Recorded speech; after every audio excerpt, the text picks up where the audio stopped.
An untitled poem by our very own Zoheb. Uproot me. Tug, sir. Pink fingers in my filthy curls. Drag me like a dog. So sorry, sir, for the trouble. My dirt feet are dug deep, but muddy soil gives easy. I'll wash the dirt off my toes and put on these boots. Thanks, sir, very stylish.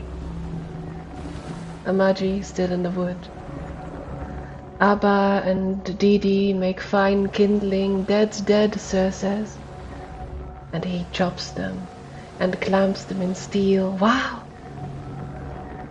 Sir sends me down south, riding a terrain over Dadavaya's body, where Sir knows there's a job for me. Thanks, sir.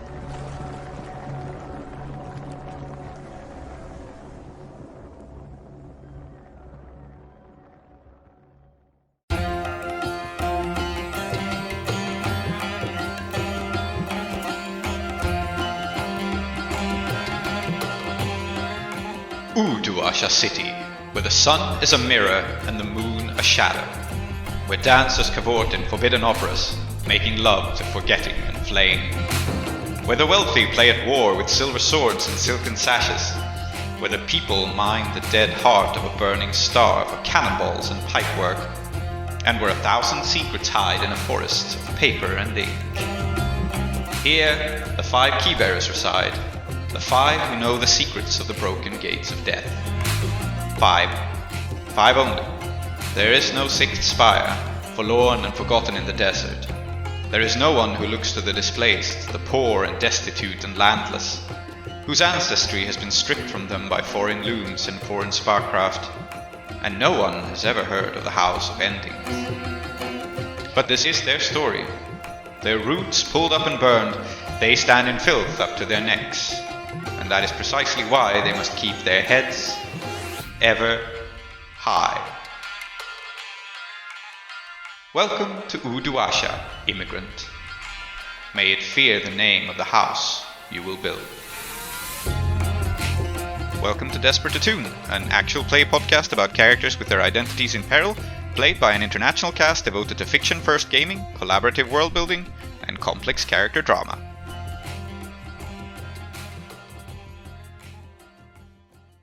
Welcome back, everyone, to Desperate Attune, and we are ready for a continuation of last episode's score. I am your host, Prince, and with me are the usual suspects, starting with Klow. Hello. And there's also Emma. Yes, that's me. And Tree. Buongiorno. And Aadiyat. That's me. Well done, everybody. We got through it. We can say hello. Very yes. good. And we know our names. Yes. Indeed. We're on hello now. Wait is the idea for normal hellos? Yes. So, on our last episode, we were in the middle of a heist concerning some very attractive papers that everyone wants, and they are currently in a vest somewhere, I think. I forget. Yes. They're in Bedrohi's jacket. Yes. No, they are not. Oh no, they're in in the the vault. vault. They're in the vault. Oh, Yes, they're in the vault. They're actually in the vault. Yeah. Mm-hmm. Let me summarize, because I'm very mad at this. In character, not out of character. Out of character, Yes. I think it's very funny. Yes. In character, Vidra is like, okay, here's the papers. We're going to entice them to attack us to get the papers, and we're going to be on this roof waiting to ambush them. And then Saeeda's like, why do you have the papers with you? You goddamn idiot! Put them inside the vault. And then we put it inside the vault. And then they attacked the lair while we were on the roof. And Saeeda's like, see, they weren't going to attack here anyway. Yes. And instead of the papers being on me, they're inside the vault. Yes. Yes. So, what these papers actually are is it's a certificate that proves that your family is an important family, basically. It's a certificate that proves that Udwasha recognizes your family as being legitimate and existing. So it's not like it's a land deed, but it is kind of a big deal because if you have it and you get it signed and stamped, then you're officially recognized as a house, official house, and not just some peasants. Lots of people obviously want their hands on this because it's sort of like a blank check / passport thing. And among these people is Omid. I don't think you found out why precisely Omid is after this. No, we or haven't. how he knows about it. But Omid is Shere Katam's old rival. He was a mercenary in the wars around Kethris, and now he's here with his crew. And part of his plan was to kidnap Al-Qadir Ankatam, the crew's favorite contact and resident blabbermouth. And this sort of worked for him. He had the gentleman tied up with a rope until the crew stormed in, kicked down his thug, and cornered him. And there's now a tense standoff going on inside the crew's lair, with Omid facing down basically the crew and Al-Qadir at the same time. So things would be going rather well, if not for the fact that Bidruhi's rival Jackal also turned up outside, having very little idea of what is going on, and decided to basically kidnap someone for ransom. Attempted to kidnap Bidruhi, but Bidruhi got away. And has now turned their attention on Saeeda instead, Jackal and her crew. There are two additional wrinkles. One of them is that Saeeda has summoned a small dust devil that is now in love with her, which has now been dismissed, I believe. You lost control of it, but yes, it has gone. It has gone away to be elsewhere. But it remains a problem. And the other slight wrinkle is that while Udwasha doesn't have a police force as such, it has the Fursan, who are a group of peacekeeping troops recruited by the noble houses to sort of maintain law and order. And they are obviously attracted by what's been going on, in part because there has been a gunshot. And that gunshot was not by anyone actually involved in the conflict. That was Jackal just basically trying to screw with you. I think Jackal succeeded even in that firing the gun successfully does screw with us, whatever happens next, right? Yeah. And so that's where we are. Have I missed anything? I don't think so. But I think we also don't know what Al-Qadir's plan with this paper was, or at least I don't remember. No. What it was. No. What exactly he was intending to do with the papers is also a little bit unclear. Even I have forgotten that, but it's okay. You can come up with the reason on the spot. I believe in you. Yes. If I remember correctly, it was something about how he was going to get it to someone and it was going to solve all our problems. Yes, that was basically his plan. Yeah. You probably shouldn't trust his plan entirely, but he has one. Or he had one before this happened. Yes. And so, yeah, you basically don't really know the stories of these documents at all. You know that they're very important, and last session, Mr. Rohini got informed of the document's existence. Yes. And treated this as a very big deal. So. Yeah, let's see if the documents survive. That is where we are. But currently, they are held in your vault, and I think a logical place to begin the action is actually, like, we have this whole situation with Saeeda being kidnapped outside, or possibly. But I think it's interesting to start with Omid. So his henchman is on the floor, having had his feet knocked out from under him. Yes. And he has a drawn weapon, but, you know, he is outnumbered, and he realizes this. And his henchman was just a guy nicknamed Necktie, who I don't think his legs were broken or anything, but I mean, he did get kicked pretty hard in his legs, so he's not on his feet yet. Wasn't it also that I had Necktie hostage at this point? Oh yes, you had taken him hostage. Yes. That's the thing. Yes. So Moss is holding him at knife point. As you do? Yes. As you do, indeed. Well, Omid looks at the three of you like inside your lair, and we haven't seen that much of how your lair looks like. I think now might be a good time to describe it, even with all the chaos, a broken window, a bunch of kicked over furniture. I think now is a good time to just describe the scene that we find ourselves in. So Omid is standing in the lair, and let's all add a little detail about it. It's an old smithy that you have converted into like a place to convene. Mhm. And so, yeah, first question is to you as a group, I guess. How much do you actually hang out in here, and how much are you in Moonlit's boarding house, which is where you actually live, most of you? Like, do we see signs of this being lived in? I think Saeeda doesn't like it here, but she knows that like an important way to like be professional and set something up is to be here a lot. So I think she's got like a little like desk or something, some kind of office. Right. So the vibe is more of an office than a Yeah. home. Yeah, she doesn't Yeah. like it. I mean, it's kind of shitty. She deserves better. Mhm. Everybody deserves better to some extent, right?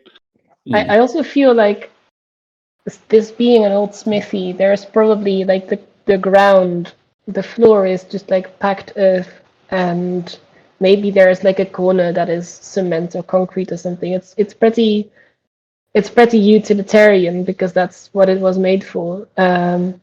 Yeah.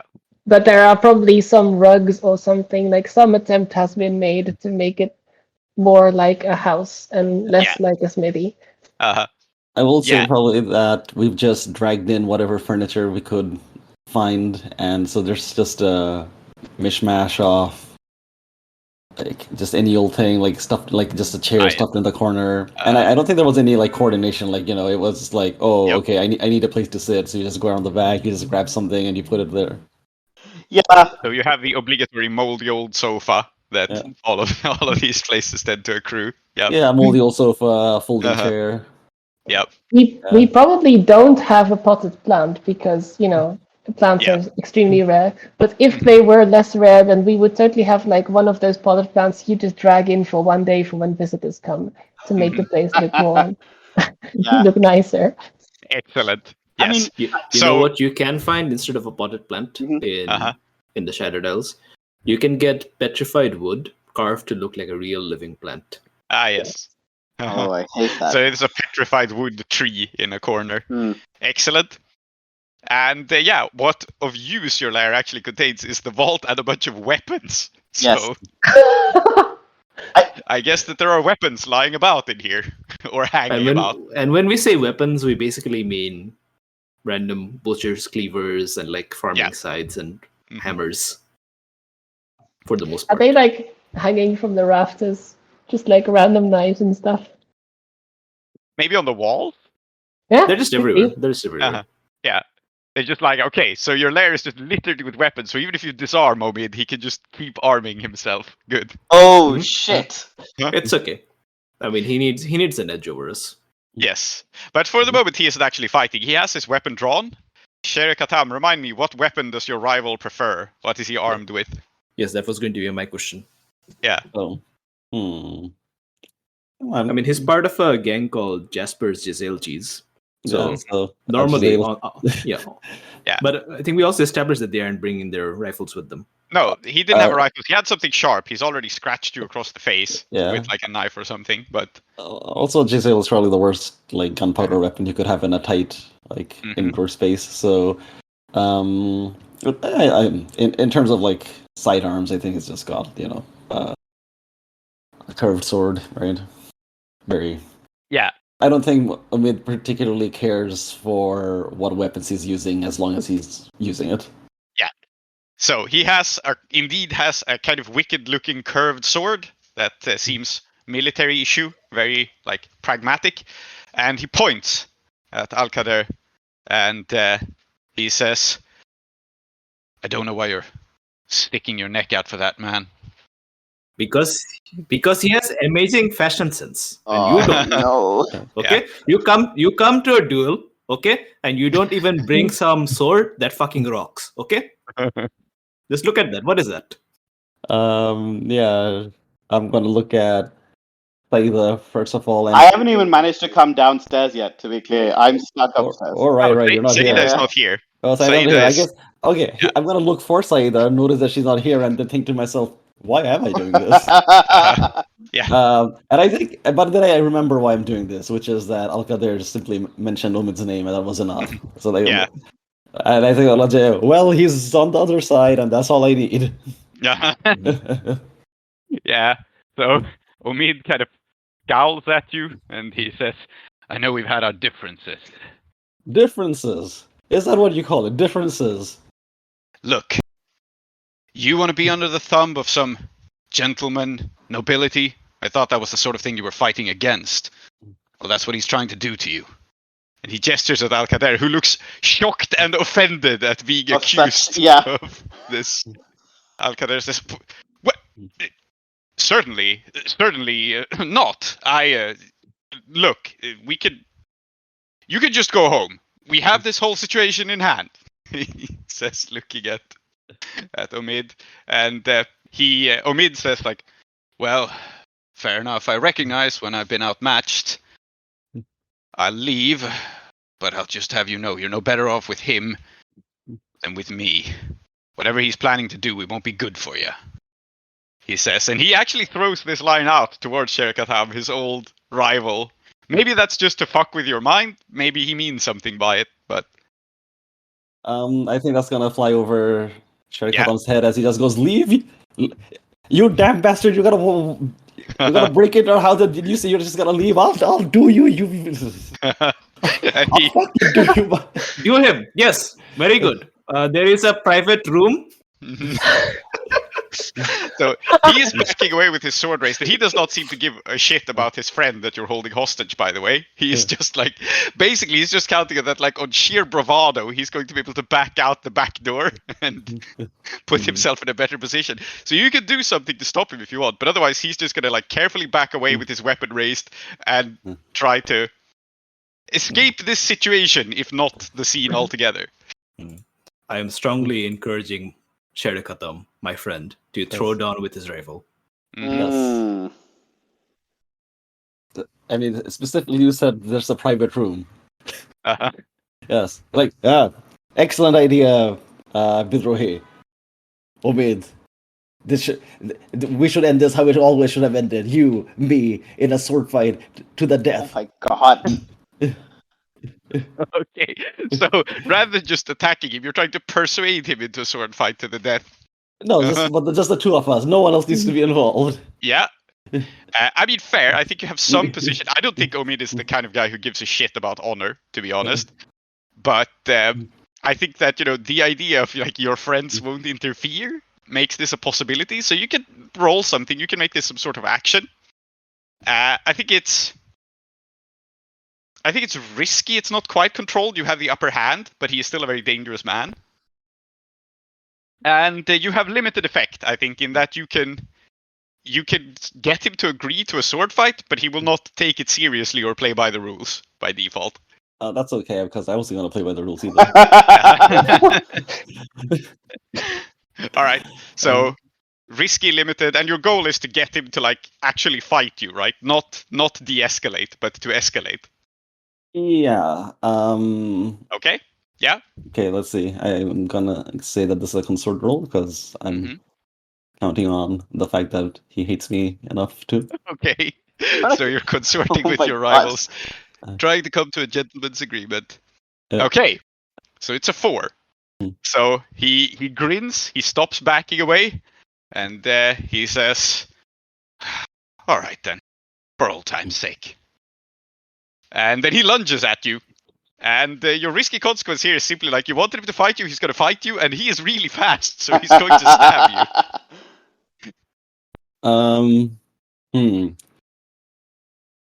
So, like, you can resist it if you want, but otherwise you're taking a level 2 harm here. All right, okay. He may be fast, but he is still some distance away. So if I were to fire my hook shot, like my grappling hook at him, it'll still hit him first, I think. Sure. So you can frame your resistance roll this way.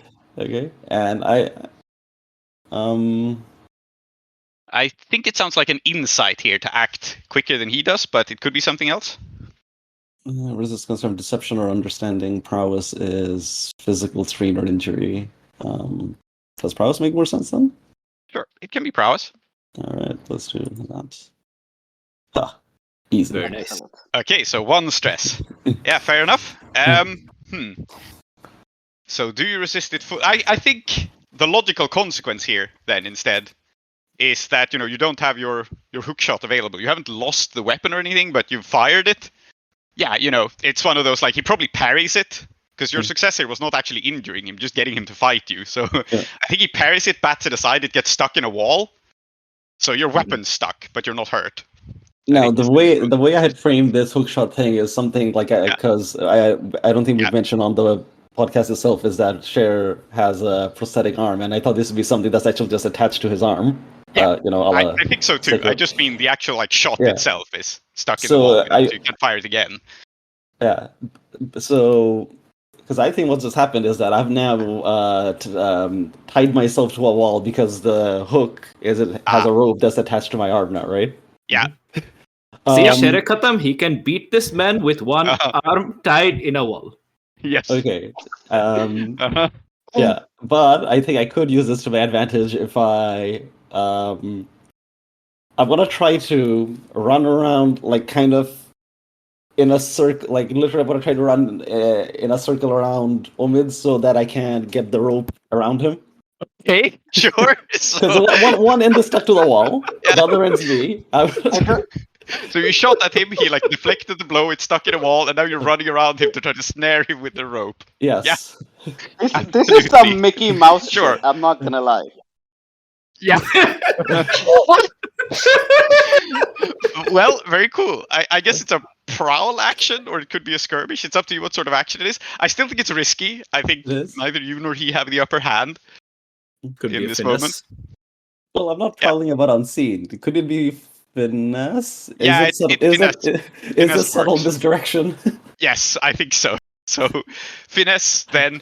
Yeah, I guess you're risky standard. I guess you can do this. I guess you can tie him up with a rope. You have a rope handy, and you're fast. And Finesse he's not is also expecting you to fight like this. So yeah, finesse is also just like the dex action, as it were. So anything that involves dexterity, which is what you're actually doing. Yeah, fair enough. So risky standard. Oh, I mean, is it dexterous to just run around really fast around a man? Yeah, it is the way you're doing it. Yeah. Okay. Make your roll. Then I will shift the spotlight to someone else. Oh no! Oh, it's a failure. Yes. Oh, interesting. I guess he just cuts the rope. Yeah, I think so. Yeah. You run around A blade they can use it to cut things. You're not wrong. Yeah. I think that he will cut the rope. And before I reveal what the consequence is, let's cut to Moss for a quick second. You're holding his thug hostage. And as his boss is now dueling what he regards as your boss, so this guy, this scarred man named Necktie, he kind of looks up at you. And how are you looking at the moment? Are you looking like you're looking like one of them, right? You're still in a disguise, kinda. Oh no, I didn't disguise myself. I just I look like myself.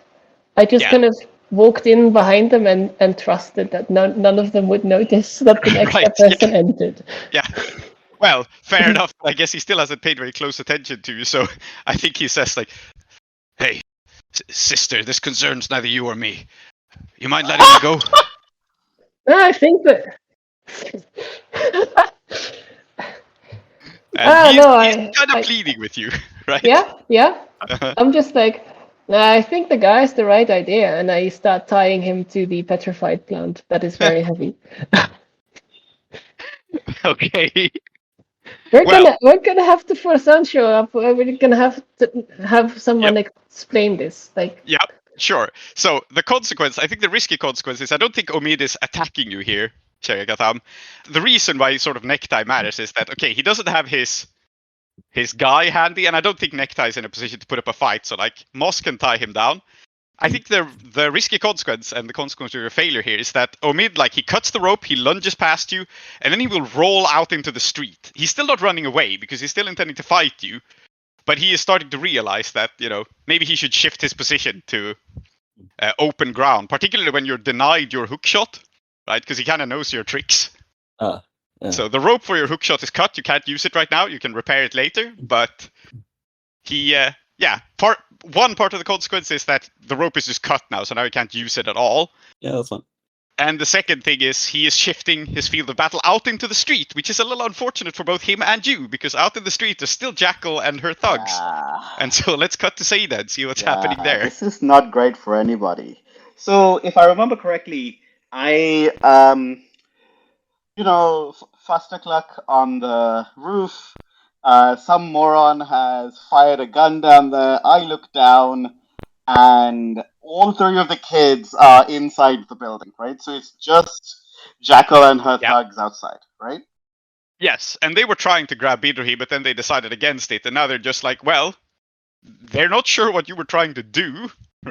They don't even understand that you've been trying to use some sort of magic, but you drew attention to yourself, and they know you're part of Bidrohi's crew, so they're basically just trying to kidnap you to get at Bidrohi. So I think I look at Jackal, and I kind of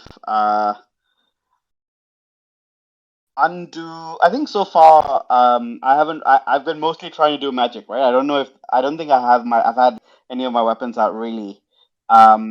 So I undo my like fine hooked sash, and the way that I imagine this sash is that well, it's two references. The first is, I don't know if anybody has ever seen Rurouni Kenshin or read the books. Yes. So Yes. there is, course. I mean, side note, the author of Rurouni Kenshin has been revealed for many years to be like a genuinely terrible person. Don't Google it until unless you want to like scar yourself. Side note number 2, there are some really wacky swords in this manga, including one of the swords, which is like a big, like elastic sword or something. Like it's like a big bendy sword with like a weighted tip, and apparently, like if you move the hilt a bit, then the tip just like whatever something, right? And I think it's a bit like that in that like this sash is weighted such that she can control it by moving the end that's wrapped around her waist or her hand in order to move the sash. And I think that one edge of the sash is like very edged. It's got little hooks in it, and that's the one that she uses to like hurt people. So, to be clear here, as these Skovlander thugs like swarm around this old woman to kidnap her, she just pulls out a bladed sash and starts swinging it around. And I'm gonna say, I'm just gonna say, I thrashed Bidrohi the other day. Maybe he'll respect me more if I thrash you, and then show him that I'm better than you, because he clearly didn't. Thrashing him did not change his mind about me. Well, I think you can take some sort of action to discourage them now. Less because they think you're badass, but more like an old person swinging around sharp implements is not a person you bring with you safely. So I think you're making an argument against kidnapping you this here. seems like sway someone with deception or bluff. I don't think it's I don't think it's really so force of personality here. But also, I don't think that like one of the reasons it's not like really commanding is that she wasn't like, go fuck yourself, I'm gonna murder you. She was like, I think it's sway. Yeah, I think it's sway, and your goal is just to what? Get them to back off? Okay, then it's standard, and it's borderline desperate, but I think we're going to keep it risky because their goal isn't to like kill you. Their goal was to kidnap you. And to be honest, so. just kind of like gaining the space is useful for now, right? Yep. Yeah. So risky standard it is. Let's see. A consequence here might be that your situation becomes desperate because you are going from becoming a convenient bystander. Yeah. So I'm gonna mark my fine edged sash, and it's really good that I'm in heavy load because it means that like, I've still got 2 more slots out of my 6. And I feel like one of the reasons this can work is that like she's got a really fine edged sash. Otherwise, like if I'm just an old woman with like a knife, they're gonna be like lol, right? But this is serious weapon. Yeah. But you pulled out an exotic and pretty crazy weapon on them. So yeah. Risky standard. I am going to offer you a devil's bargain here. And the devil's bargain is that she has some pretty experienced fighters in her gang, and I've decided that Jackal's gang are like into exotic weapons. So your devil's bargain is they want one. Yes. You know what? Yeah, absolutely. Because Do you know what would be very funny is if I convince one of them to also join our school, because clearly the Rising Moon School needs more disciples, and who better than like someone who's really into sashes? Yes. Yeah, for sure. I will take that. hmm Okay, I'm noting it Yeah. down as Jackal's gang want a razor And sash. yeah, I think like for now she's just like swinging it, right? She's not really attacking it, but yeah, she's practiced. I can't push myself because I'm only 2 stress away, and I would prefer to trauma out if I am going to because of resisting rather than pushing. I think this is not interesting right now. Okay, yeah. And it's good, by the way, that Samum is not here, and I know that it's not here because if it was, I would have tried to speak it in order to make something happen, and that would definitely be a bad idea. Risky standard, 1 bonus die Yep. for the Devil's Bargain. 3 twos? Oh, Oh shit. Yeah. okay. Critical 2. Yeah. So you roll a 2, a 2, and a 2. All right. What is going to happen here is that you pull out this weapon and you start swinging it about. And unless you resist it, like it is possible for you to resist it. So it's not that Jackal's gang straight up rush you. They are freaked out by this. But Jackal had a second plan. Yeah. And it was to wait for the cops to fuck you up. And now this clock of the Fursan arrive is going to tick. And what is going to happen unless you resist is that you start swinging around this insane lethal weapon. And then the police turn up and see you. I am going to resist. And the way that I'm going to resist, tell me if this is too much, by the way, is that I want to flashback to. I know that the Futsan are around. I know they're always likely to turn up, right? So what I want to do is make sure that when they turn up, that they know that like I'm going to be there. It's because we're being attacked. And if you see me swinging the sash around, it's not because like I want to escalate to this level. It's because I've been left with no choice. Okay, so you are basically wanting the police on your side. So I don't really want to negate them arriving, but I want to make sure is when they do arrive that they understand that like I'm just a little old lady trying to protect myself.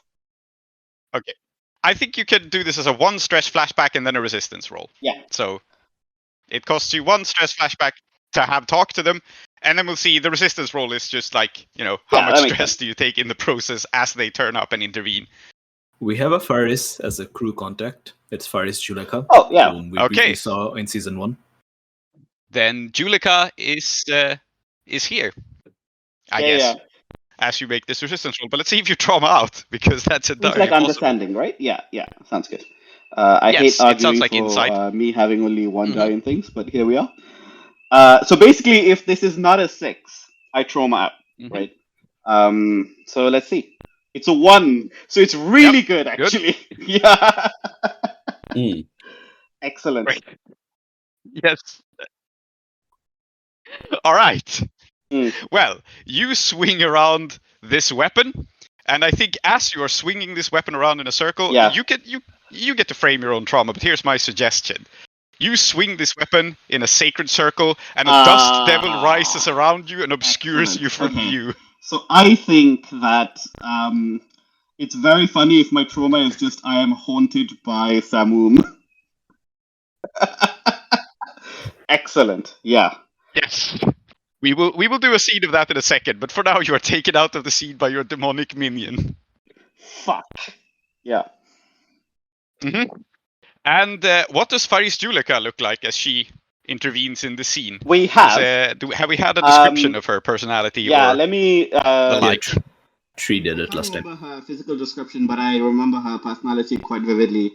So basically, she was a Faris who came into Uduasha, and her one of the things that she wanted to do was become a professional herself, like a professional swordswoman herself.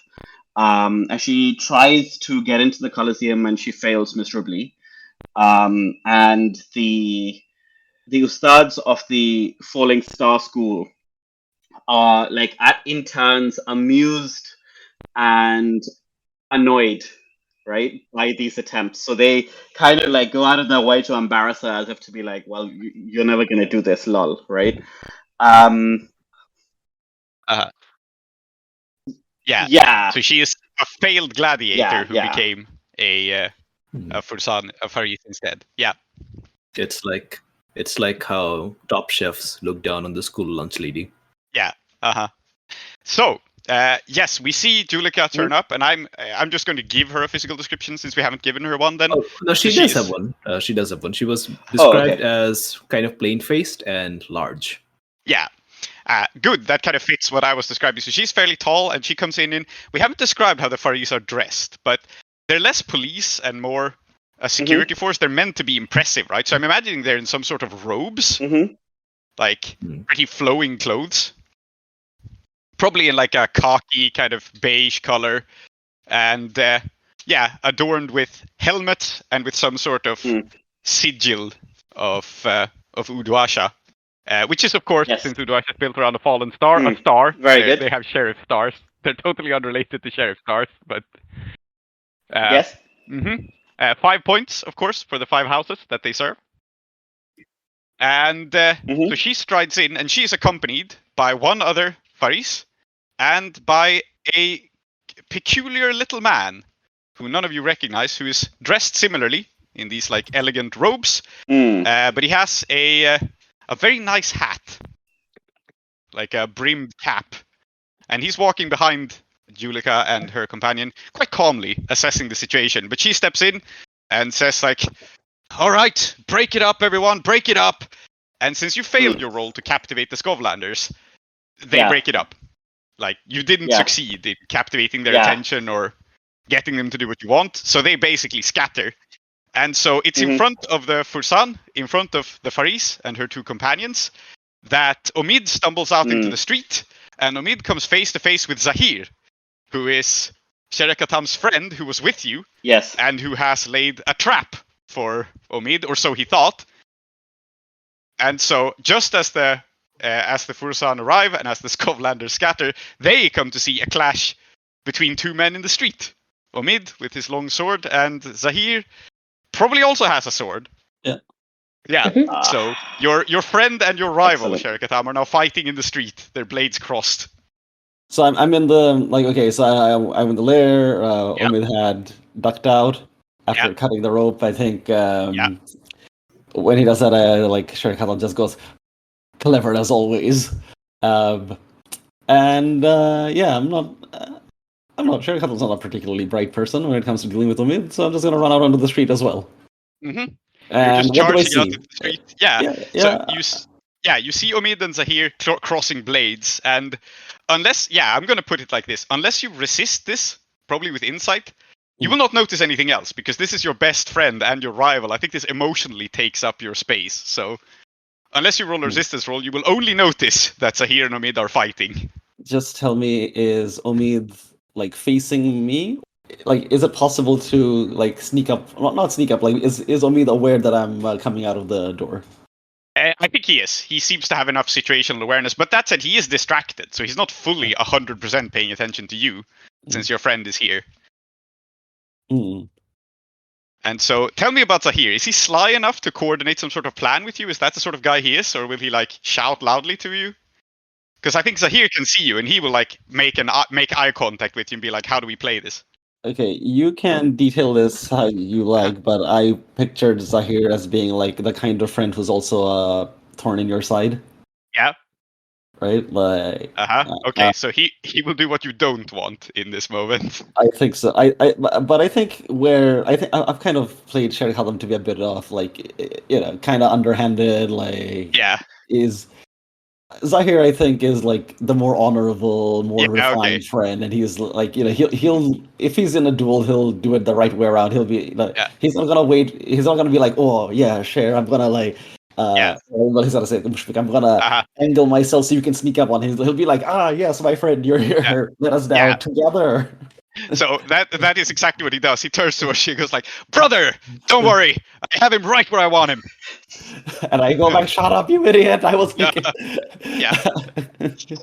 And so what do you do, seeing them clash? They're testing each other, circling each other with the drawn swords. I'm gonna ask Zahir where he was this whole time. Yeah. So Zahir, we did specify that you were bringing your friend, but we also specified that you were surprised by the attack happening at the lair. So Zahir goes like, sorry, I was a little slowed down, a little delayed by this whole change of venue. I don't know my way around the rooftops up here, okay? They're very bad. I fell through one. You're always on my case about doing the right thing and being like, on the ball, and you show up to this fight like 10 minutes too late. Like, Speaking about doing the right things, make sure you and your people tie your roofs properly, damn it! He crosses blades with the... And Omid's just standing there listening to all this. Yes, I mean, I'm imagining them like, they cross blades a couple of times, but Omid seems pretty amused by the whole situation. And then Omid, I think, says, like, I hate to break up this tearful reunion, but the Fursan are here. I think he's just telling you this as his opportunity to escape, right? Mm-hmm. Could I maybe, go Yeah. to the Fursan and create some space for these three to settle their things without their interference? Absolutely, yeah. I was just about to cut back to Moss, but I suppose that you have surreptitiously disappeared as you do and are reappearing next to the Fursan. Remember that we have two goons as well who are Yep. probably also very slowly running over here. So if you Yep. want to use them as well. Mm-hmm. Oh yes, I have no idea how to use them at this point. What I would like to do though is, I kind of want to draw their attention to the Scotlanders and just be like, that woman just came to our house and started shooting with that gun of hers, so that they're focused on the people that they're dispersing being actually like a more of a threat than the people So you want to having a set little... off, set off the Fursan chasing after the retreating Scotlanders. Yeah, but I kind of Okay. want to take a moment to notice who the best person to talk to is here, because we have Juleka, but we also have this little man that we have no idea about. So I'm going to survey them. Yeah, absolutely. Survey action seems appropriate here. Let's not overcomplicate this. I think it's...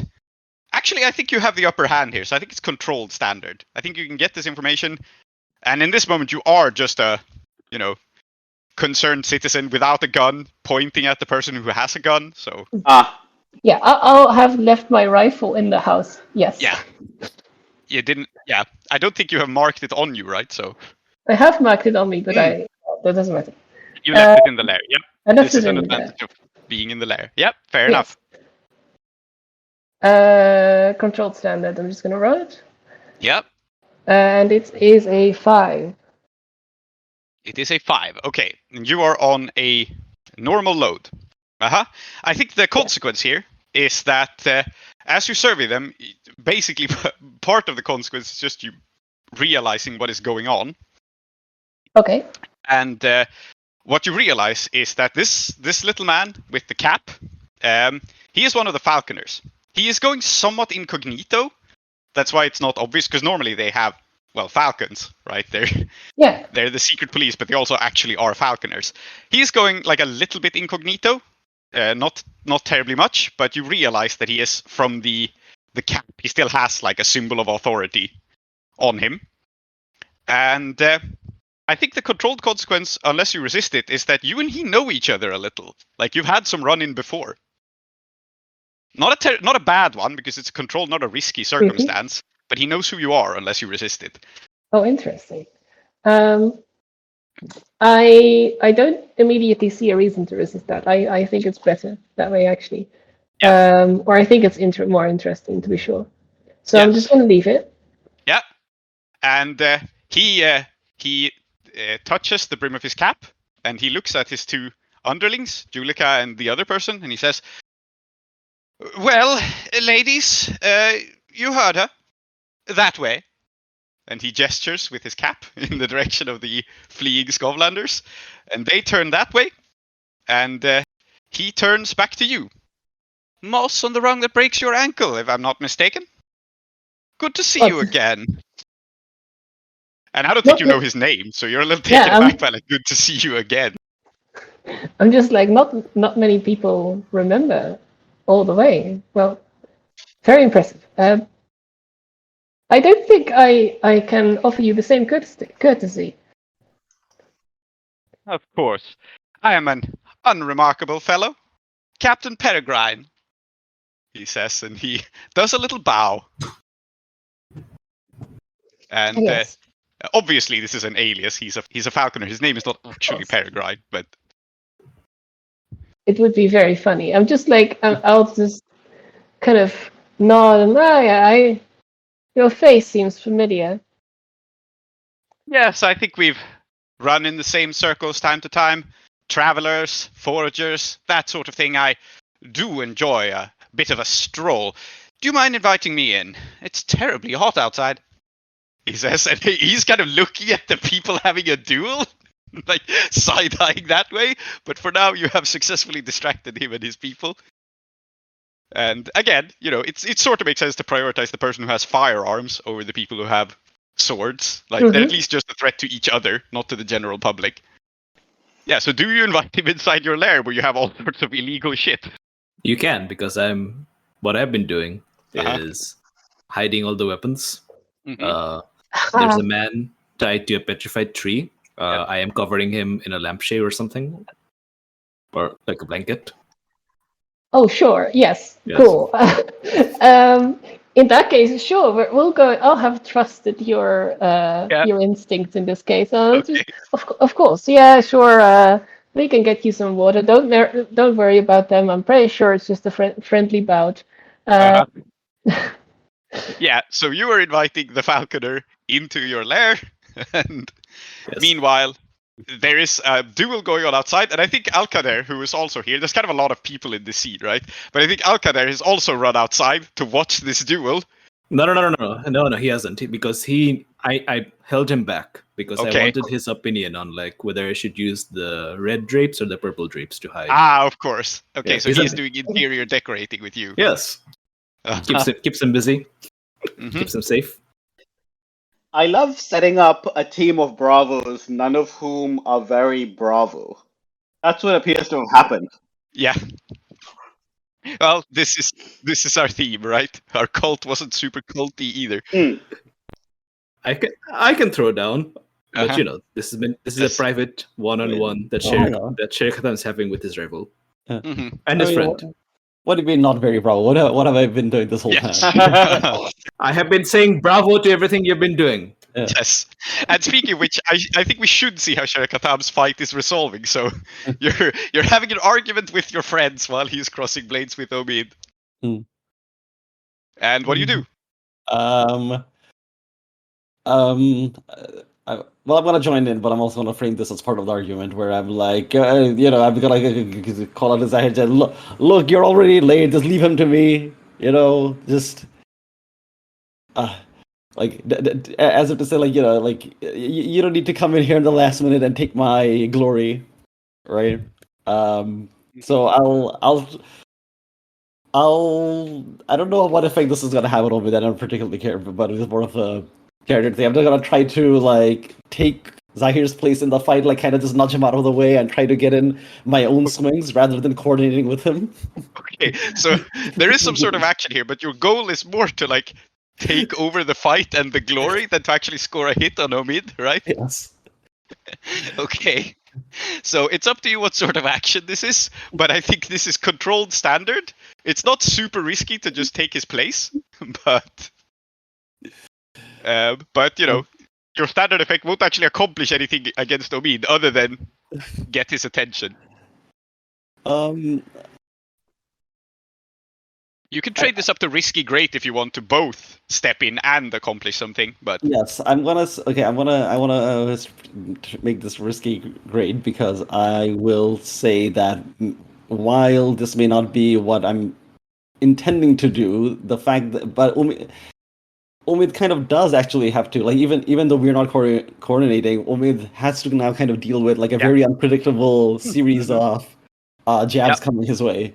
Okay, so, excellent. Risky great. And the thing you are risking here is Zahir. Okay. Just to let you know. My friend. All right. Okay, I think in that case it's gonna be either finesse or skirmish. I don't know what seems more appropriate here. Yeah, skirmish is probably more appropriate. You are trading into the fight here. Oh, hang on. I was looking at And what weapon are you using here as you enter the fight? Oh, just my fine hand weapon, which I think is also just a sword. Yeah, just so a it's a sword. three-way. It's a three-way sword fight now. Yeah, good. Risky, great. Incredible. That's where all the sixes we've been needing have gone. Crit. Amazing. Okay, so I think with a crit, you can disarm Omid in this situation. It's gonna happen in like the weirdest way, where like Zahir and I both try to get a swing in, but like our blades kind of create like we're not intending to do this, but our blades just happen to kind of like the curved parts of the blade just happen to create kind of like a vice that grabs the sword out of Omid's hand, like his weapon out of his hand, and we're both like, oh, I guess we did that. All right, okay, Yeah. And well, so, yeah, well done, gentlemen. Yeah, that's your crit bonus. You can still get the great effect of inflicting. Like, are you aiming to hurt Omid, or are you aiming to take him captive? Like, what do you actually want to accomplish here? We want to hurt him. Yeah. Well, at least I do. Okay. I don't know what Zahir wants, but I want to hurt him. Yeah, fair enough. So you like basically in the flurry, one of you and Zahir disarms him, and the other person stabs him. But it's a little unclear who did what.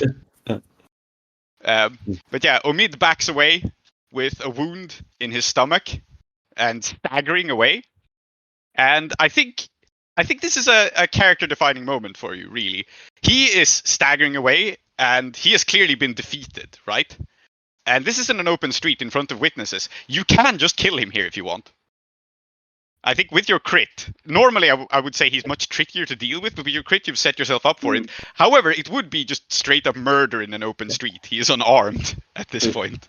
The two factors I'm considering here is that I don't think Shankarabharanam will kill a man like in cold blood. I mean, or at least not like this. Like, He's telling us something about your character, right? Like, he is your hated rival, but I have a suggestion here. Mm-hmm. Can we flash back to a conversation about this sort of thing between Bidruhi and Shankarabharanam? But let me just, I guess, finish what I was going to say, because I think, because I've said that, like, Shankarabharanam has definitely, like, assassinated people in war, but I think that this somehow feels different, because, like, I don't know, it's not, like, I don't know, it feels unclean somehow, so yeah, maybe this would also be murdering someone on the front door of your own house with witnesses around. It's not a great look for you, right? So yeah. This is what I want to talk about, really. Yeah. I think we could hash these things out in a short conversation. That would be interesting. The other thing that's out of character is that it would be, kind of be anticlimactic to kill my hated rival in the very first war. Absolutely. So okay, let's hash this out. Mm-hmm. Okay, so let's see this flashback between Shankarabharanam and Bidruhi. Was this happening on the roofs just before this fight, maybe? I think, yeah, because we established that Omid is Shankarabharanam's big rival, so this kind of like brings forward the question of like, I think Bidruhi would actually just ask Shankarabharanam in a slightly different voice than his usual voice. He'd say, "So Shankarabharanam, you have probably an opportunity to kill this Omid fellow, whom, of course, I mean, I know you want to fuck him, haha, but now you can actually kill him too. Would you do it?" Just call me Mushfiq. Shankarabharanam thing. That's overblown. Like, okay, Mushfiq bhai. Yes. Shankarabharanam for the fans. I don't know. I mean, this man has I've seen all of my friends die. I've seen villages being burned to a crisp, and with Omid behind this whole thing, I would love nothing but more than to take this guy out. And I think, yeah. I mean, if it comes to just me fighting him, there's no question. I'm gonna, But okay, sorry, I don't care. The thing is, the way we framed it is, I think now I'm more incentivized to say that I will absolutely kill Omid no matter what, which is not actually what I want to do. No, that's okay. Let's have the conversation. I think Bidrohi would say killing him would also mean that he cannot hurt anyone in the future. But do you think that's very likely? It sounds a bit like this man's a has-been. I don't know what he's been doing since those days, but he's... Look, some people are just too dangerous to be left alive. Fully, I agree. And my father, he would have no problem just going up and killing this man. My father, he liked to go up to his problems and kill them if possible. This is how he died. And he died in a very foolish fashion. Apparently, he died trying to kill some old man. I heard about that. It was a Viper, wasn't it? I didn't know he was back in action. I thought he'd retired. Yes, the Viper. I think they only call him the Viper because he killed Ramu. Okay? If he didn't kill Ramu, there would be no legend. He'd just be some old man. But you have to make some sort of story to make sure, to explain how can this man be killing Ramu the Golden. And this is I think, the point I was thinking about. Which is, okay, you kill Omid and he's done. And that's probably a good thing. The bastard deserves to die. But if Omid survives, if you fight him and you let him go, then Omid does something very important for you, doesn't he? He creates a story. People will talk about Shere Khatam as the man who totally kicked this bastard's ass and then let him go like a little bitch. And this is, I think, the best thing about these. All these all these stories, all these big fighters, they all have like a rival. And the rival, they don't just, drop out in the first story. They stick around, There's back and forth. And maybe someday, Omid will get the drop on you and like really fuck you up, but you will still survive. And that will be even more satisfying when you finally kill him. You see, it is all part of the narrative arc. You talk as if we're characters in some kind of a story. We will be characters in stories people will tell. But only if we're cool. I do like the idea of living in that bastard's head, haunting him in his dreams. Yeah, I think I like that. This is why my rival Jackal hasn't just shot me. Because it's very easy to shoot someone when they just have a sword. Yeah, with the way, you might have a point here. We only have points because we have swords. The other people, they have bullets. Sage advice. Well, are the bullets not pointy as well? No, they're round. But when you consider the velocity, the action is that of a piercing object, is it not? Bidre thinks about this for a moment. And then gets up and leaves. Okay. And I think Cher thinks about this for a moment that actually, if it came to it, if he had Omid in his, in the palm of his hand, it would be more satisfying to watch him squirm and then just be there, in the back of this guy's head, oh yeah, I could have killed you. Yeah. But Bidre just wants to get away from this conversation now that it's turned science and boring. So back to the present. Omid is stumbling backwards, hunched over. You have this moment where you could strike at his neck, and he looks up at you, and he knows that you are going to do it in this moment. And do you? I'm going to I'm going to do the thing that you do, where you swing, but you just stop the swing right, just short of actually cutting. And here's the thing, I'm gonna look into his eyes. I can see this man. Is there any hint of, I don't know, remorse or fear or anything? Is there any hint of, because I've been seeing this man as kind of this inhuman force of evil that's just been fucking everything up for me. Is there any hint of humanity here? And anything that'll actually convince me that, okay, I'm not gonna butcher this guy in front of it sounds like this is an action. It's controlled because, well, you're in control of the situation. But in a strange way, where I'm kind of opening up an opportunity for Omid to convince me to not kill him. Yes. I think it's an action because I can see interesting things going either way here. So controlled, standard, probably study or something like it. Or maybe consort even, like having a moment with him in the heat of battle. Yeah, sure. But absolutely, you Control. stop your blade shy of his neck and you try to gauge his reaction. Take an assist from me because I think what I did was an assist. Yes. Yeah. And I'm very stressed out at the prospect of you killing someone in front of the cops. Yeah. Yes. Yeah, who are still here. This is why Yes. killing him now is an extremely bad idea. All right. Let's see what we got. A 6. Well, it's a 6. I don't know. What does a 6 mean here? Does a photograph of his little girl slide out of his pocket? I think what happens here is that he looks up at you, and I think he will say something, and you will understand a little bit of his motivation, right? So he was fighting for the new order, right? Like for the mechanization of labor and all that, right? Mhm. And you were trying to preserve the old ways. This is the dynamic you've had. I think the dynamic, like when I was fighting in like Ketris, like I said, like it was more about the camaraderie, the loyalty to the master thing. I don't think at that time I was like Sherihara was very politically motivated to do what he was doing. I don't know what Omid was doing. I think Omid's motivation was just a paycheck, right?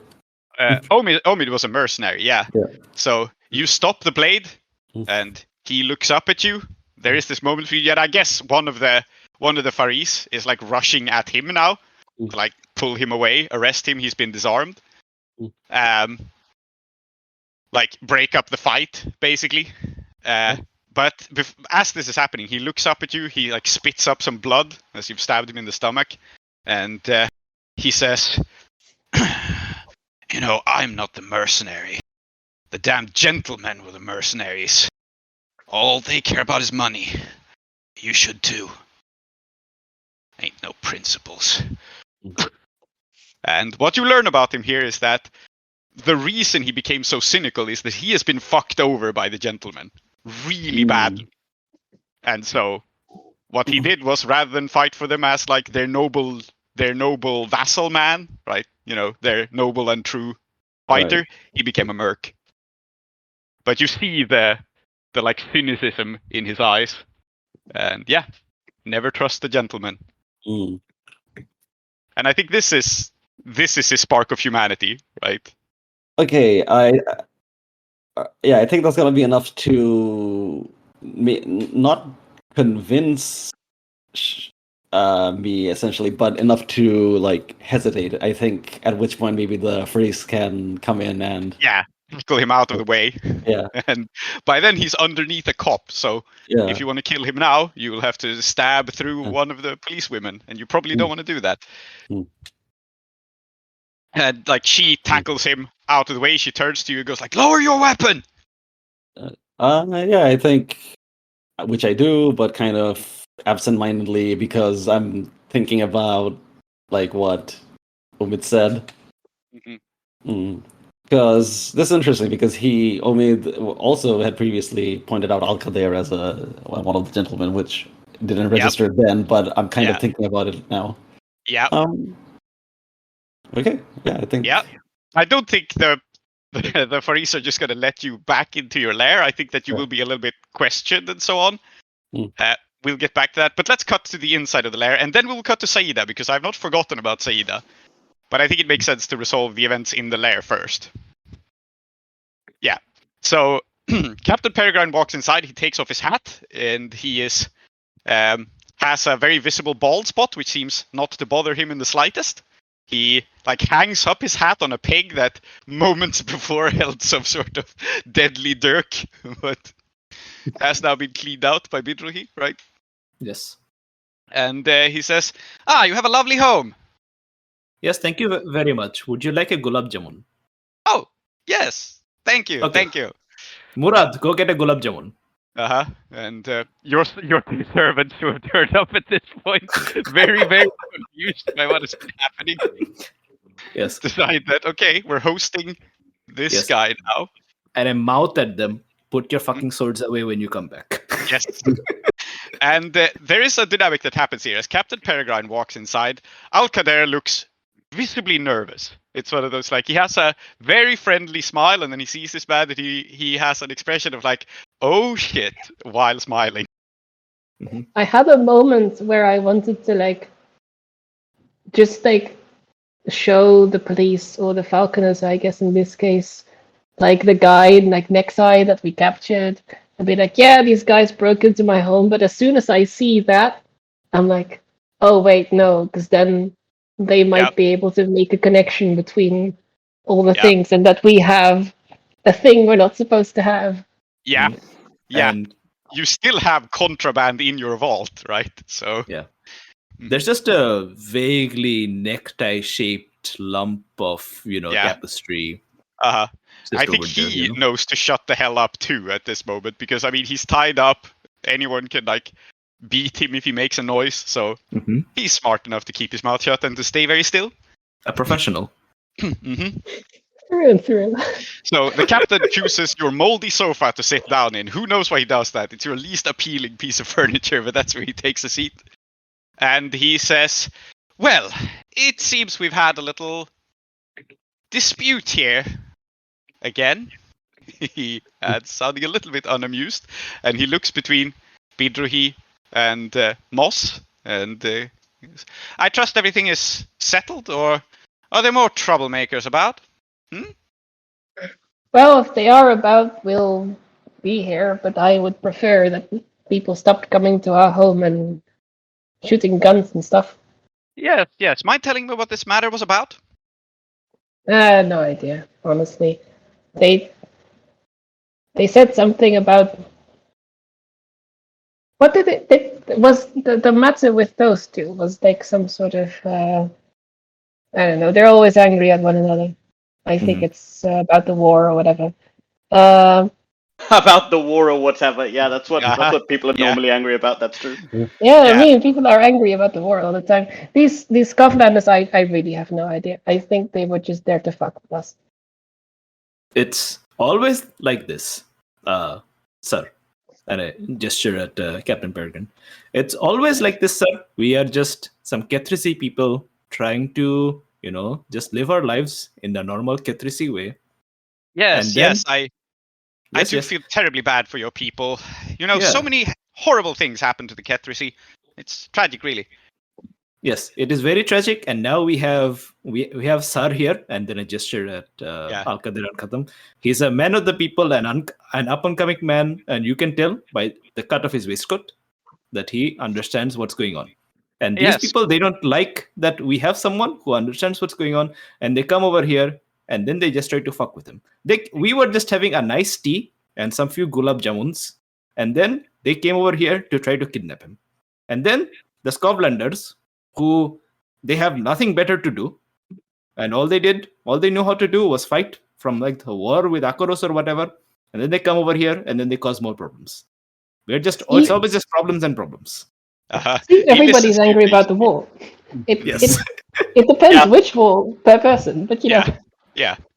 So he listens patiently to you finishing, and then he looks over at Alcadir and says, yes, I do enjoy your waistcoat. It's a very fine cut, but sadly, when you're Kethrisi, not even a fine waistcoat protects you from ruffians. Do you know, a courier was murdered in the desert, one of your people, carrying some very important documents. Sad, really. He says, and then he very, very pointedly studies how you all react to a courier was murdered carrying some important document. Excellent. What was a courier of ours doing out in the desert? A matter of tradition. I am afraid it's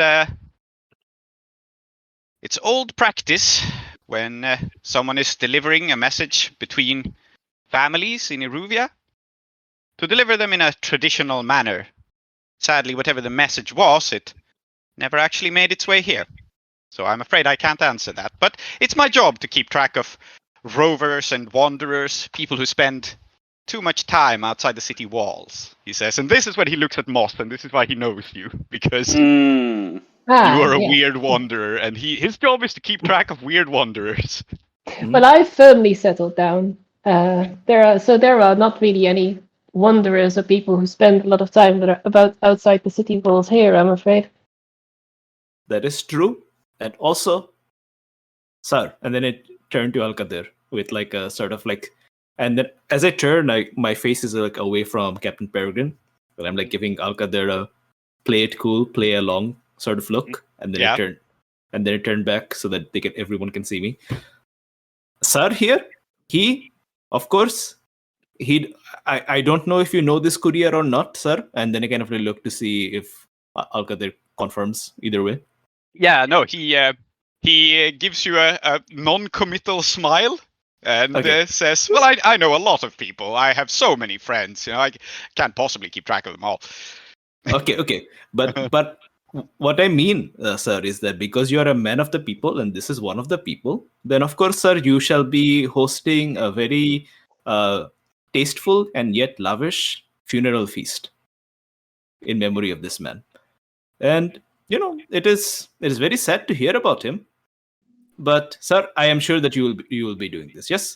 And what I'm just trying to do here is kind of like say like, okay, I don't know why you brought this information to this house, but all this man, the only connection this man has to the courier is just that he's a Cathrisi politician. Yep. And this man was Cathrisi. Absolutely. So I think you are trying to shake off the inspector here, or the falconer. So I think you're making some sort of action. Yeah. Is it sway? I think it's sway, yeah. And I think it's still risky because this guy is pretty sharp. Mm-hmm. But yeah, it's risky, but I think it's standard. Like, he doesn't have a lot of information to go on, right? He basically is just here because one of your kinsmen were murdered and now there's a skirmish over here and he's trying to connect the dots. So. Mm-hmm. Yeah, sounds good. So yeah, risky standard to try to throw off the falconer's trail. Mm-hmm. In fact, for great effect, could I get like Alcadir and Katham like deeply indebted to me? Yes. Perfect. Let me think about how I can do this thing. Yeah, I would like to trade position for effect then. So I'm just thinking about how I can make it desperate. Oh, I think the easy way to make it desperate is to drop information about Alcadir and about yourself. You know, not anything related to these papers or the case or so on, but just to mention more leads that Captain Peregrine could work off, right? You know, like, oh, his relative this and that. I think that's fitting in this context. Yeah. Just, you know, feed him more info. Mm-hmm. Yeah.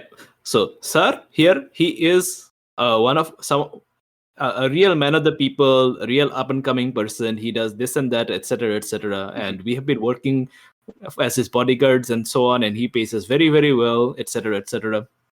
Yeah. Yep. Okay. Desperate, great. And Alcadir will be in your debt if you succeed here. Very good. And I'm going to be up to my neck in waistcoats. Yes. Excellent. And I was going to ask for Devil's Bargain. Yeah, I was about to suggest one, but then I changed my mind. But let me see if I can think of a new one. Okay. I have a kind of a logical Devil's Bargain. We learned that Peregrine has already put Moss on his list of people I need to keep track of. Just vaguely. I think your Devil's Bargain here is that he will start monitoring you because you seem like a well-connected individual, which is relevant for his job. And so consequently, your Devil's Bargain is you get to add him as a second, not precisely a rival, but I think mark him down as a rival in the sense that he will keep track of you. Absolutely. So like a very soft rival, if that makes sense. Very good. Mm-hmm. Okay. Moss, would you like to assist in this? I'm thinking of a way to.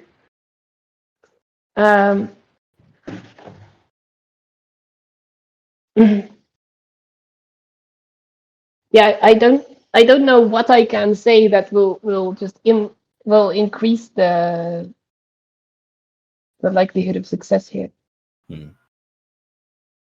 Okay. I can roll as it is. No, wait. Like that. Yes. I mean, What's I don't know. idea? Like, do you want to throw something? I'm saying I want to, but I don't. I'm. Yeah. maybe to think of could things. you add something about like, so of course you used to wander around and you've established that you no longer do, wink wink, but like Mhm. could you suggest something that may have like waylaid the courier instead? Yeah, that makes sense. I Yeah, that don't makes know a if lot you- of sense. I don't. Moss, actually, this is an interesting moment to establish something about your character. Did you come to Udwasha through the desert? Like most people nowadays take the train, but there are still caravans that do the old-fashioned travel with a whisper, warding off ghosts and everything. Did you travel with one of those? Oh yeah, I definitely walked. Yeah. And I think also that in that Mhm. case, I know what to say. Exactly, yeah. You can Yeah. sort of describe a hypothesis for him of what might have happened as someone who has experience. So I think that makes sense. Well, I don't know. I think what she says is just like, I don't know where this happened, but uh, if it was near one of the old outposts where where they used to have electroplasmic machines that are on the way between, then they might have run into the the ghost catchers, the Mhm. big floating jellies. Ah, yes. We ran into a lot of them. Uh-huh. Yeah. Yeah, spooky ghost desert details to Yes. both unsettle him and throw off his trail. Yeah, that's a very valid assist. All right, so Desperate, great, 2 bonus dice. And Peregrine is now interested in, like, he was a little bit interested in Moss, now he's going to be more interested in Bidrohi. Uh-huh. Would you say that I make an intimate connection with Al-Qadir and Khatam? Yes. I think I've been sufficiently impressive throughout. Uh-huh. Okay. Yes, all right. One more bonus dice. So then you have one more bonus dice from a special ability to make an intimate connection. All right, fair. This can only work. Yeah, let's see. Oh, yeah. Well, 5, 4, 5, 5, 4. Yes. Okay. So, 2 things are going to happen here. One, Al-Qadir is now, you can mark him as a second favorite contact. He now really likes your crew. You got him out of a ton of trouble. And he will indeed throw some sort of like funeral feast for this dead kinsman. Oh no, what a terrible tragedy has befallen us. And he trusts you. So Al-Qadir trusts you totally, and you have thrown off the Falconer's trail for now, at least given him nothing of substance. But there is a desperate consequence here. And I think that the straightforward desperate consequence, unless resisted, is a ton of heat. Because he has gotten no answers here. He has kind of figured out that this is not that important, and so Peregrine is just basically going to withdraw any sort of protection or any negotiation he was going on and just be like, yep, it was a fucking gang war. So you take 4 extra heat unless this is resisted. Oh, yes, I would like to resist this. Yeah, you made it desperate. So I'm saying 4 heat feels like an appropriate amount because there was a ton of violence, stabbings in the street, and etc. And we'll get to that in the heat stage. But I also think just having a Falconer personally pay you a visit and then be annoyed and conclude that this was nothing but a petty gang war, yeah. Yeah. I think also, so the way I'm going to resist it is that I'm going to keep prattling on. And also, like, when they come, it's just like this Omid fellow, like, and like 2 other people, right? They just come over here and then they try to fuck things up, and that's also very stupid, right? Yep. Okay, so you try to come to the lair and then you try to fuck things up and you try to kidnap this up and coming men of the people, of the Kethrisi people, but you don't even come in force. You just bring like 3 people, and we all know that this Omid person only came because he's in love with Shere Khatam. And like, have you seen Shere Khatam? Would you? So basically, I'm trying to downplay the number of people who were even involved. Yeah, makes sense, and also like entertain the Falconer a little bit. Yep. Well, I'm glad he's entertained. Okay, I think this resisting here will change the nature of this consequence. But you rolled a 2, so you take a ton of stress. Yes, I trauma out.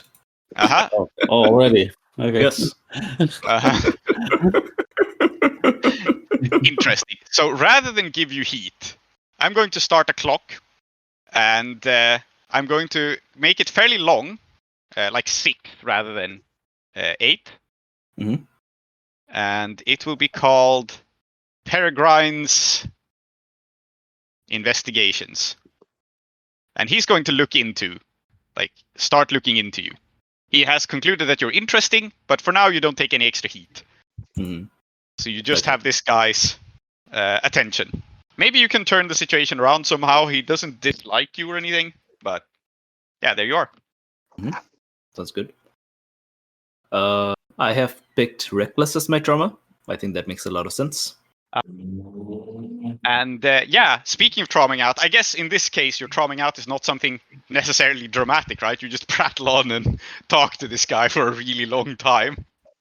And like, you know, Moss is free to leave and so on. But let's cut to Saeeda on the subject of trauming out. Yeah. Hi. What's up? So, you find yourself, and I guess this is just a consequence of your earlier Devil's Bargain, like interactions with the demons and so on. You find Yeah. yourself in the ghost field. You have been whisked away sideways into some other realm, and there are streets strange by moonlight in Uduasha, Yes. for sure. So you find yourself on a rooftop in an Uduasha that doesn't look quite right, under some very strange and alien stars, and with the whisper of the wind at a distance. And Samum, you normally haven't been able to communicate very clearly with this entity because it's a dust devil.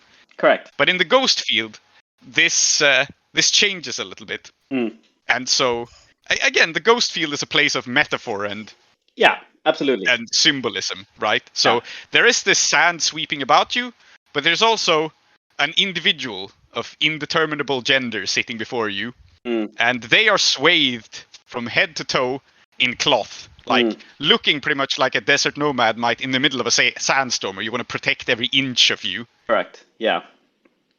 That makes And sense. this is how Samum appears in here, sitting cross-legged opposite you, and you find in this moment that you are playing a game, and I forget the name of this game, but it's a game where you have like a bunch of holes in the stone, and then you move little beads between them, and you try to space them out. Is it Mancala?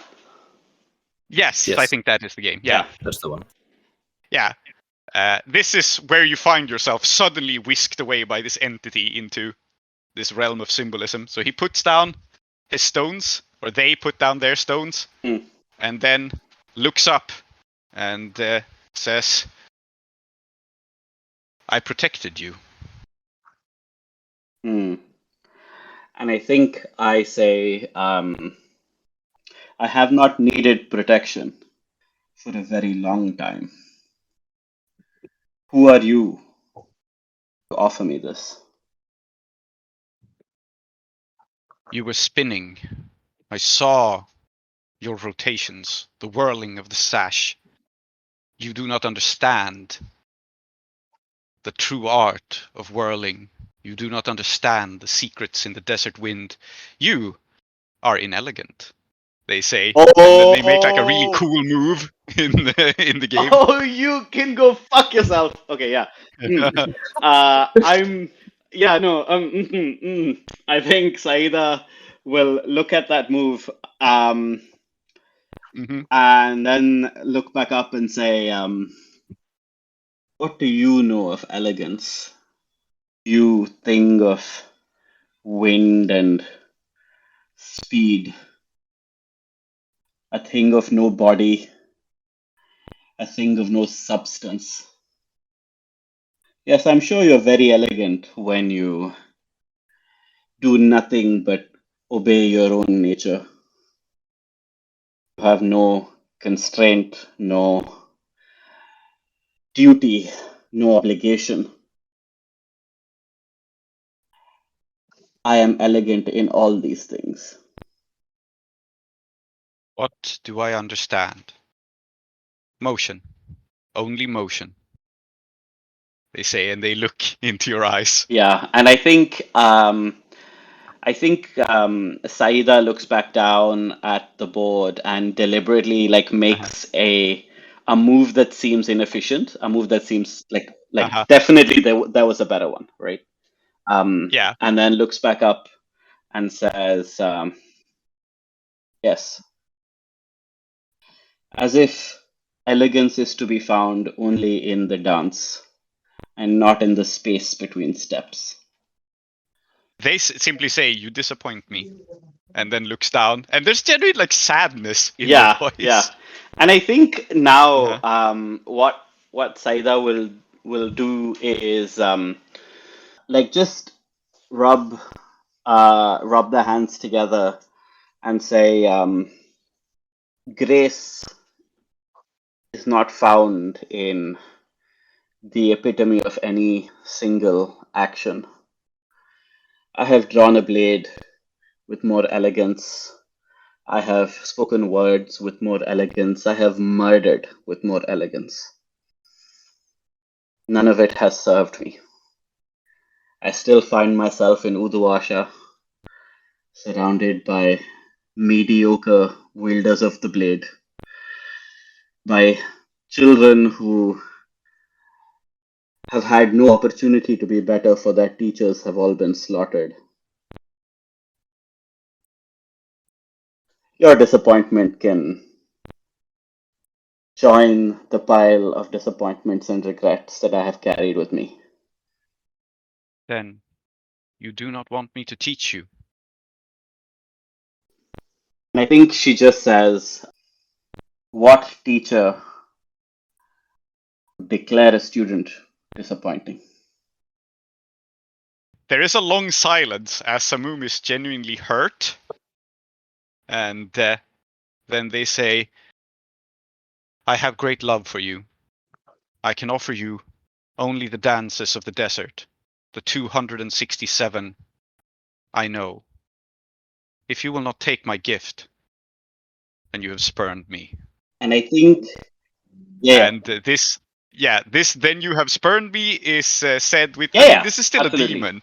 So this is, I'm flagging, this is the kind of sort of psychotic stalkery thing to say in this moment. And I think that like the thing about Saeeda is that she knows the threat, she understands it, and there is a part of her that like is definitely even now screaming at her, "You stupid, like just say yes, keep your mouth shut, and this demon won't destroy everything you love," right?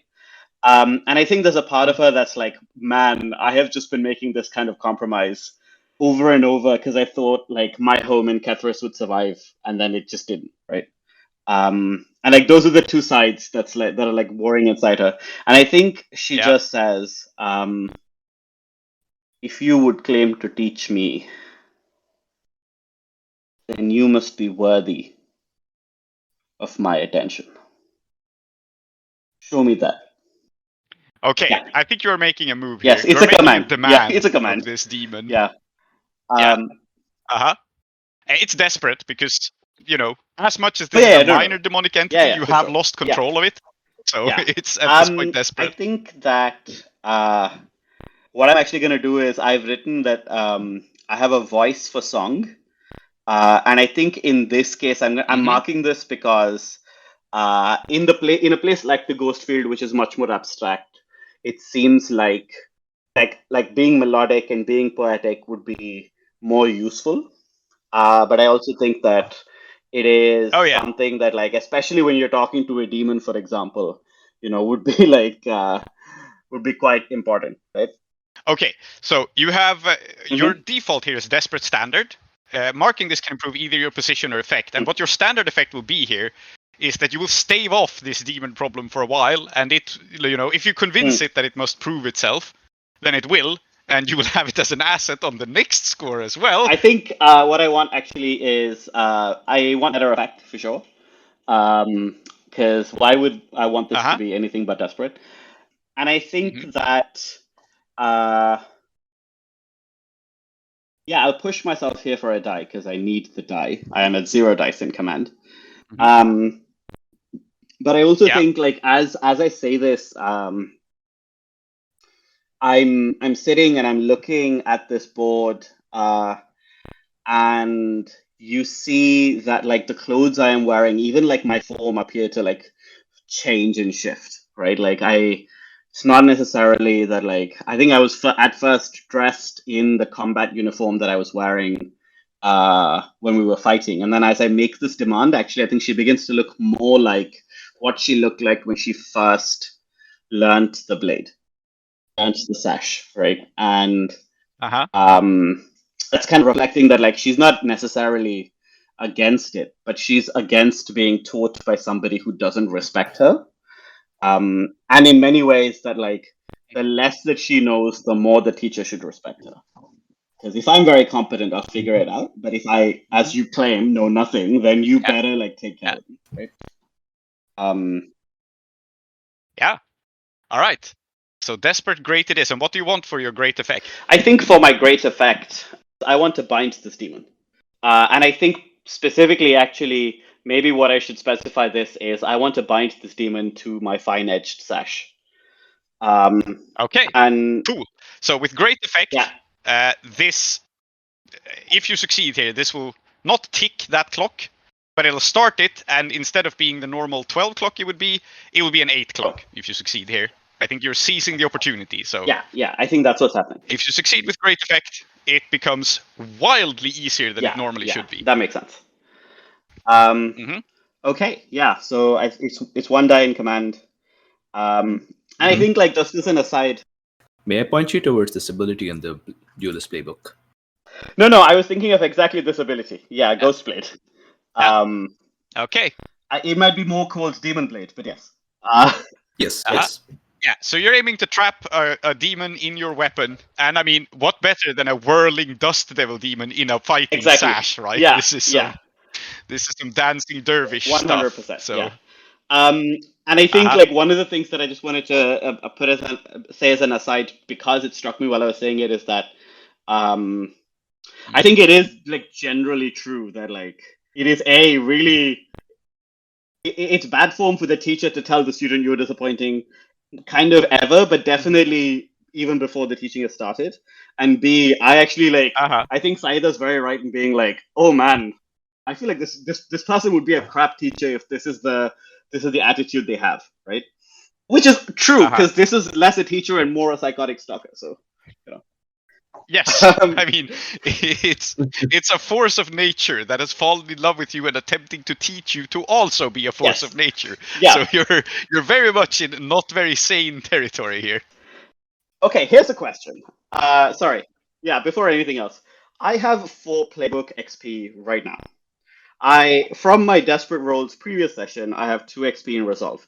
If I use that 4 XP right now to fill the Resolve track, can I get a dot in command?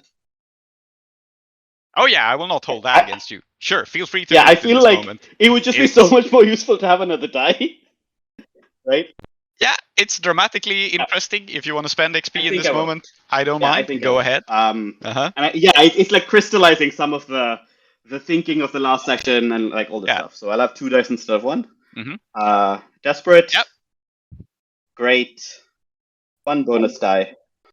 Do you want a Devil's Bargain instead, or are you happy with the push? I'd like to hear a Devil's Bargain. Yeah. So the Devil's Bargain I have for you in this case is, I think this whole thing seems like it pretty much sidetracks you from what you're actually trying to do, which is working on your on the idol of the god, your deity project. Yes. So I think the Devil's Bargain here, and you will have to take this down in notes, is that you can't work on your actual projects until you finish this one.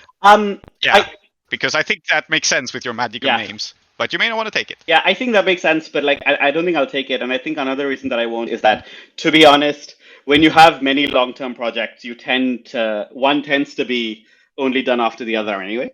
But yeah, I think Saeeda's never gonna even subconsciously let that happen, right? Like they would much prefer to take you're pushing yourself instead. It says something about your character. Yeah, exactly. Again, like you won't let yourself be distracted. Yeah. Desperate, great. 1 bonus die. Oh my god. And you fail. Yeah. Interesting. So you say this to Samum, and your project does not start, unfortunately. Yep. You can start it at a later time, but then it will be a normal thing. But Samum sighs and says, "There is nothing I can tell you, but I can show you." And then you are taken back from the ghost field, and here is how this is going to work. Mark a new item on your sheet that costs 2 load, Again, you can resist this and lessen it, but if you don't resist it, you have a new item on your sheet called 2 load, which is called Desert Dances. And Samum, it's not that you are carrying anything that is heavy. Yeah. It is just that Samum now is sort of partly possessing you with dance, and this makes it harder for you to bring items.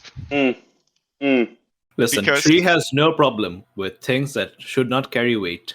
having 2 weight. Exactly. Because you've already flavored your load item. Like you're old and weak and can't carry a lot, and you can carry a lot less even when you're constantly distracted by dance. Yeah. So I think I'm this is framing great. this not as an item. Yeah, I think I will not resist this. Also because I really hate this demon now, and by God, am I going to humble it. Yes, and now you're carrying the demon around with you everywhere, and it costs 2 loads. Excellent. So, yes.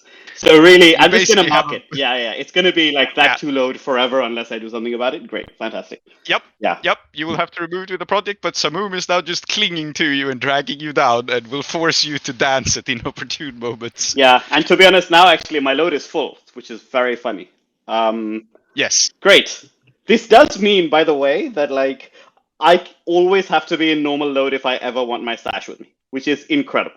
Yes. Excellent. Good. Fantastic. Yep. So you can do some sort of project to get rid of this. Maybe it's the same project as Taming Samum, maybe not. Yeah, but we'll see. Here we are. Yeah. I think in that case, like as I'm like as I return, and like it's the same thing, right? Like where like this storm briefly picks up, and where I reappear from where I disappeared. I look around and I notice that there isn't like all of the hullabaloo is gone, and I curse because I've missed like probably whatever has happened, and that's not great. And I'm going to go inside the school because it seems like there is nobody on the outside. But if I notice that there is like a falconer or something going on, my first instinct is to rush in and be like, "You morons, what are you doing? Stop talking." And I'm going to remember that, of course, I just said that is not what you're supposed to do. So I'm going to keep my mouth shut. And I'm going to, like, in fact, just stay outside, let the kids take care of it. Someone's probably dropped, like, a box of cigarettes on the ground. I will idly toy with one while reminding myself that smoking is also bad. Excellent. So what I think we're rounding off the score here. What's happening is that Captain Peregrine is going to have a chat with Bidrohi and Moss. He will go on for a really long time, and then he will leave. And as for Shere Katam and Zahir, I think basically the Fursan will, it's not like you can just openly stab people in Uduasha, but at the same time, they're not going to arrest you on the spot. This is kind of because that's, they're not officially the police, right? They're more sort of peacekeepers of the city. And, disputes between various groups in the city do happen. Sometimes they come to blows. They're going to tell you to, like, put down your weapons, go back inside, we will deal with this. So, again, Uduasha doesn't have... If this were Doskwell, they would totally just throw you in jail right on the spot, right, for openly having a gang war. But the Uduashan police force is a little bit weaker, so they will try to settle this dispute as best they can, but, you are definitely on someone's shit list for this Kirikatam. And it would be so much worse if you had killed him. But seeing as you haven't, they're chalking it down to, like, there was a fight, we broke up the fight, we did our job, All right, yeah. So there's an interesting dynamic where they are much more powerful than the Blue Coats in the sense that they are a literal army. So they have like all that shit. But on the other hand, they have like... So I think it's less about them not having the power and more like, well, why would they? Yeah. It's like, again, in Uduasha, they exist to keep the peace between different factions, right? They're literally the neutral party between the noble houses. And so when two sides fight, they don't just arrest everyone involved, because then they would have to arrest half of Uduasha. So Yes. Yeah. Their neutrality is kind of what keeps them from just throwing everyone in jail, so to speak. So they're more powerful, but they also are supposed to be neutral in these sort of conflicts. Yeah. So they will investigate it, and then they will administer punishments down the line. Excellent. Yeah. So, so I think that wraps up the score. There are still a lot of question marks for you, obviously, but... Yeah, but we got to keep the document, right? Yeah, so, you did. Okay. I would personally value the opportunity to talk to Akadra Katam about this afterwards. Yes, and also your prisoner. Yes. Because you have one of Omid's Yeah, guys. yeah. So Yes. Once everyone's gone, I'm going to pull the curtain back with a flourish. Here close the doors to the House of Endings. Those who dwell within are Zoheb, called Klow, Aadiyat, called Zoheb, Soumithri, called Tree, and Emma. I have been Prince, your host. Our city of Uduasha is based on Blades in the Dark by John Harper and Evil Hat Productions, with special thanks to Johnstone Metzger. Follow us on Twitter or support us on kofi.com/desperateattune.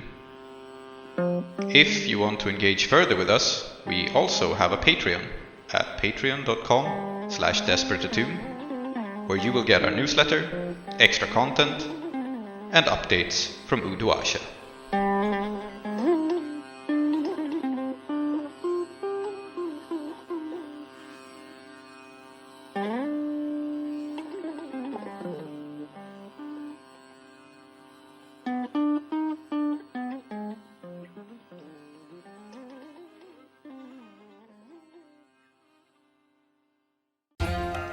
Next time on Desperate Attune.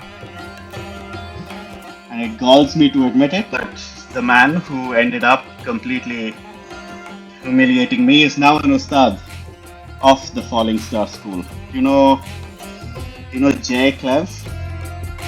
No, I can't say I've heard of him. Well, he is very dangerous with a straight sword, very dangerous with a curved sword, very dangerous with a pair of swords.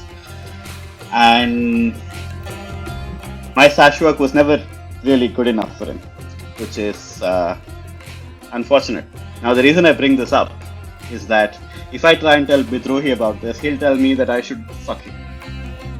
And I don't have time for that. He does tend to do that, yes. Yes.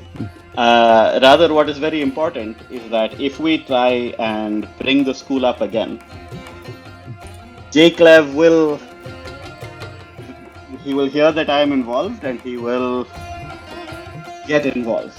And I do not think that any of you are good enough to face him. I think I am not good enough to face him. And it will be very embarrassing if one old man turns up and thrashes all of us. You see what I mean? But what if we were all to face him together? Yes, he is good enough that he would still beat us even if we were all facing him at once. That is what I'm telling you. And okay, how do you propose we solve this problem? No, I suppose, like, I don't know, if he's digging a kind of a big pit with spikes at the bottom and then covering up with a mat, like, and then he walks up, is that out of the question?